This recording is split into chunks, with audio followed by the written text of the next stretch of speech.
আমরা ঢুকছি হুমায়ুনের সমাধি, হুমায়ুনস টুম। 40 টাকা করে টিকিট ইন্ডিয়ানদের, আর বিদেশিদের হচ্ছে 600।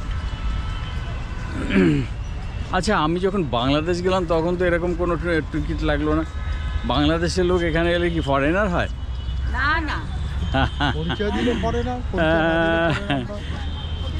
হ্যাঁ, সেই তো হওয়া উচিত। কিন্তু বেশ, যাওয়ার রাস্তাটা ভালোই বানিয়েছে।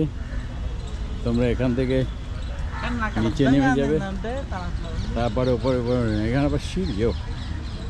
আচ্ছা, আমরা যদি সিঁড়িটাকে অ্যাভয়েড করি তাহলে এই পাশ দিয়ে আমরা যেতে পারি। এদিক থেকে একটা এন্ট্রি নিয়ে নিচ্ছি। এখানে সব লেখাজোখা আছে, কী কী ব্যাপার স্যাপারগুলো। এরা একটা ছবিও তুলে নিচ্ছে।